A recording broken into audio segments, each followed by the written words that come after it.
Hi friends, எப்படி இருக்கீங்க? நான் வந்து சிக்கன் பிரியாணி செய்ய போகிறோம்.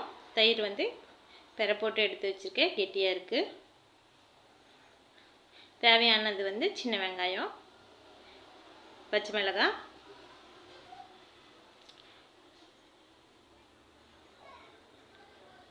கருவேப்பிலை, புதினா,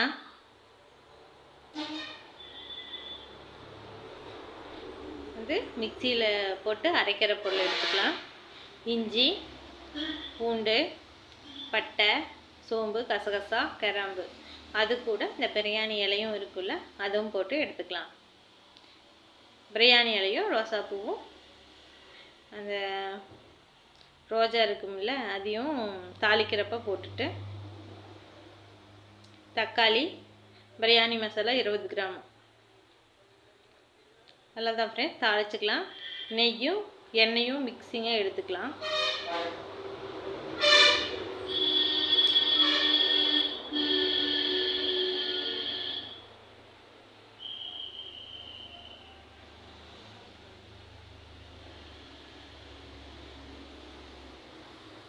இந்த எண்ணெய் பத்தாது, அதனால் நெய் பத்தாது, அதனால் எண்ணெய் கொஞ்சம் அது கூட சேர்த்து எடுத்துக்கலாம்.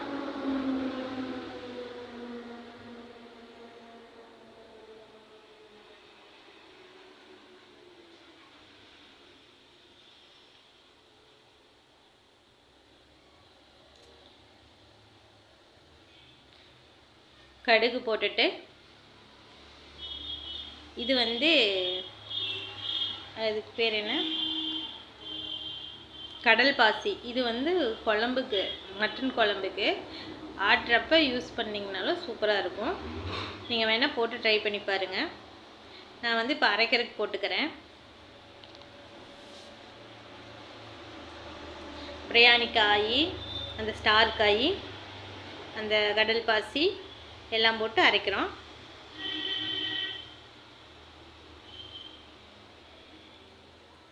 அரைச்சிட்டு எண்ணெய் காஞ்சதுக்கப்புறம் கடுகு போட்டு வெங்காயம், மிளகாய், கருவேப்பிலை, புதினா எல்லாம் போட்டுக்கலாம். எண்ணெயிலேயே போட்டுக்கலாம்.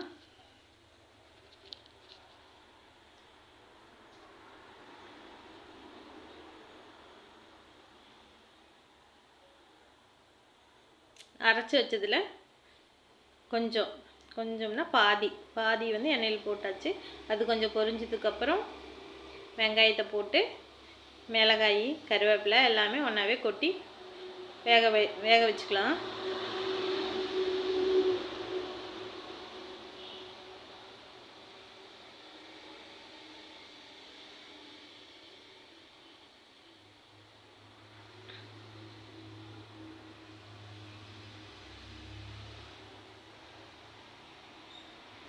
எலுமிச்சம்பழம் ஒன்று,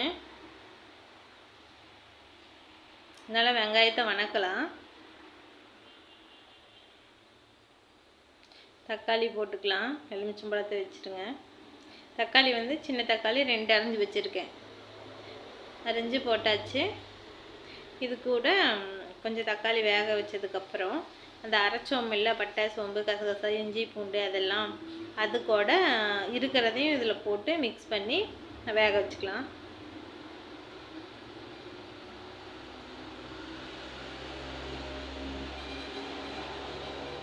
நல்லா வணங்கிடுச்சு.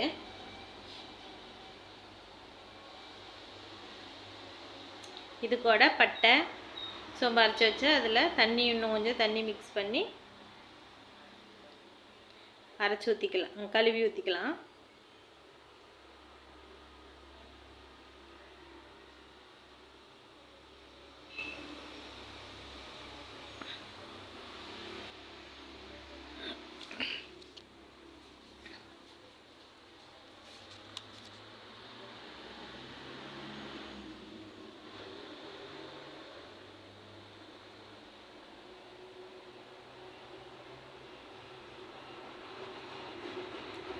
பிரியாணி இலை, இந்த ரோஜா பூ அதெல்லாம் போட்டுக்கலாம். அப்படியே கொட்டிக்கலாம்.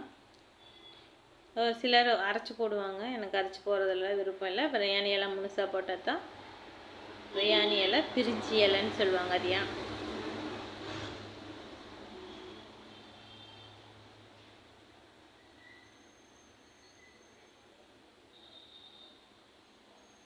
பிரியாணி மசாலா கொட்டிக்கலாம்.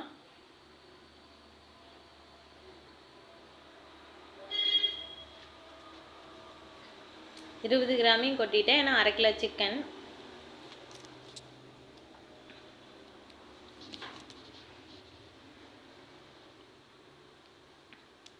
கொஞ்சம் ஃபுட் கலர் ஆட் பண்ணிக்கலாம். பிரியாணி மசாலா எல்லாம் கொட்டின பின்னாடி ஃபுட் கலர் சிக்கன் போட்டதுக்கு அப்புறம் தான் ஃபுட் கலர் ஆட் பண்ணுவோம்.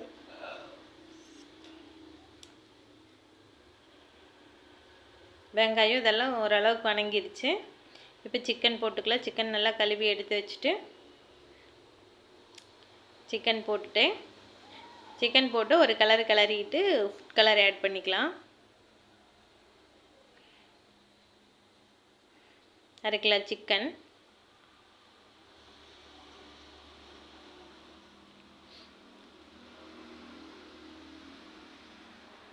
ஃபுட் கலர் ஆட் பண்ணி ஒரு கிளறி விட்டதுக்கப்புறம் தண்ணி மிக்ஸ் பண்ணிக்கலாம். ஒரு 5 நிமிஷம் வேக விட்டு, மட்டன்னா மறுக்க ஒரு 10 நிமிஷம் 15 நிமிஷம் வேக வைக்கணும். ஆனால் சிக்கன் வந்து சீக்கிரம் வெந்துடும்ல, அதனால் ஒன்றும் பிரச்சனை இல்லை. ஃபுட் கலர் ஆட் பண்ணினதுக்கப்புறம் ஒரு 5 நிமிஷம் வேக வச்சு தண்ணி ஊற்றுனதுக்கப்புறம் தண்ணி கொதித்து வர்றப்ப அரிசி போட்டு குக்கர் மூடி எடுத்து வச்சிடலாம்.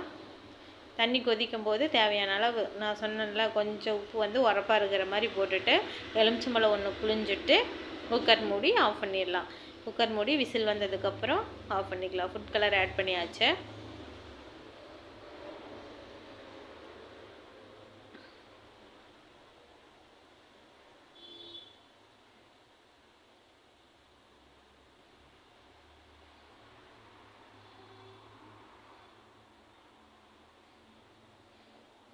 இந்த உப்பே பத்தாது. இப்போ கறி வேகறதுக்கு மட்டும் நான் உப்பு போடுறேன்.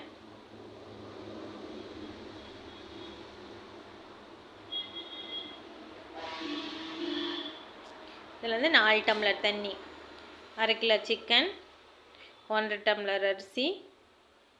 அதுக்கு வந்து நான் எந்த டம்ளரில் அரிசி போட்டனோ அதில் வந்து 4 டம்ளர் தண்ணி ஊற்றியிருக்கேன்.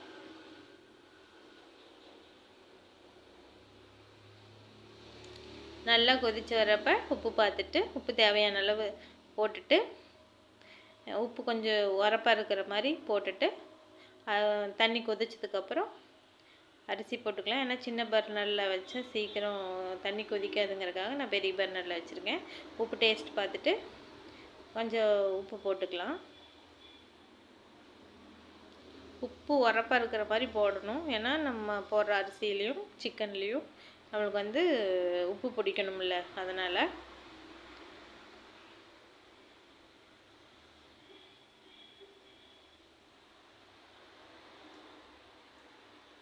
தண்ணி கொதிக்கிறப்பவே பிரியாணி மனம் சூப்பராக இருந்துச்சு. இப்போ அரிசி போட்டுக்கலாம் ஃப்ரெண்ட்ஸ். தண்ணி கொதிக்க ஆரம்பிச்சிருச்சு. உப்பு பார்த்துட்டு போடணும். உப்பு வந்து கொஞ்சம் உரப்பாக தான் போடணும். ரொம்பவும் போடவும் கூடாது, ரொம்ப கம்மியாகவும் இருக்கக்கூடாது. உப்பு அளவாக இருக்குது, நம்மளுக்கு டேஸ்ட்டுக்கு வந்து அளவாக இருக்குது அப்படின்னு நினைக்கிறப்ப அது வந்து சாப்பாட்டுக்கும் கறிக்கும் உப்பு பிடிக்காது, சப்பையாயிரும். அரிசி போட்டுக்கலாம். 1.5 டம்ளர் அரிசி போடுறேன். உங்களுக்கு வந்து 2 டம்ளர் அரிசி வேகணும்னா 1.25 டம்ளர் அரிசி மட்டும் போடுங்க. 1/2 கிலோ சிக்கனுக்கு 1/4 டம்ளரில்.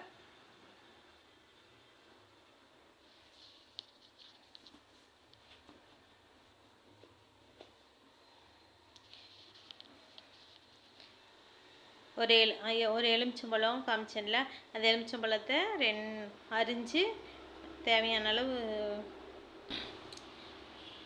அரிசி சுத்தமாக அரிஞ்சு போட்டதுக்கப்புறம் விசில் போட்டு மூடி 3 விசில் விட்டு ஆஃப் பண்ணிக்கலாம். தண்ணி கொதிக்கிறப்ப எலுமிச்சம்பழம் 1 ஸ்பூன் புழிஞ்சுடலாம். நான் அப்படியே அரிச்சு எலுமிச்சம்பழத்தை புழிஞ்சிட்டுக்கிறேன். டேஸ்ட் பார்த்துட்டு மறுக்க உப்பு பத்தலைன்னா போடலாம்.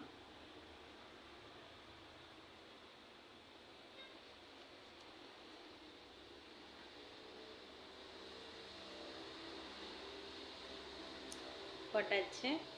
கிளறி விட்டு எலுமிச்சம்பழம் பிழிஞ்சிட்டு குக்கர் பொடி போட்டு மூடி விசில் 3 விசில் வந்தோடனே ஆஃப் பண்ணலாம்.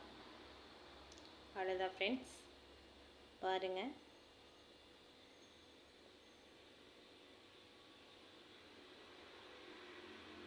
அரிஞ்சிருக்கேன், புரிஞ்சுட்டாச்சு.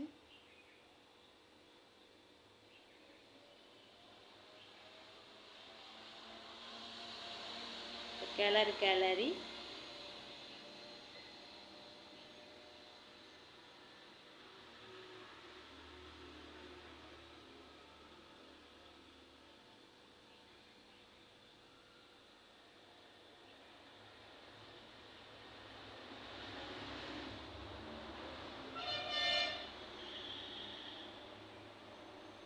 மேலே கேஸ் வருதான்னு பார்த்துட்டு மூடிடுங்க. அவ்வளோதான் ஃப்ரெண்ட்ஸ், 3 விசில் வந்தோடனே ஆஃப் பண்ணிக்கலாம். இப்போ பாருங்கள், எப்படிப்பட்ட பிரியாணி சூப்பராக அழகாக ரெடி ஆயிடுச்சு. தயிர் வந்து கெட்டியாக தண்ணி விடாமல் திரை போட்டு எடுத்து வச்சுருக்கேன். இதுக்கான டிப்ஸு நான் வந்து சொல்கிறேன். ஒரு துளி தண்ணி இருக்கான்னு பாருங்கள் ஃப்ரெண்ட்ஸ். தயிரில் எப்படி சூப்பராக கெட்டியாக தயிர் பச்சடி செஞ்சுக்கலாம். Okay friends, bye by.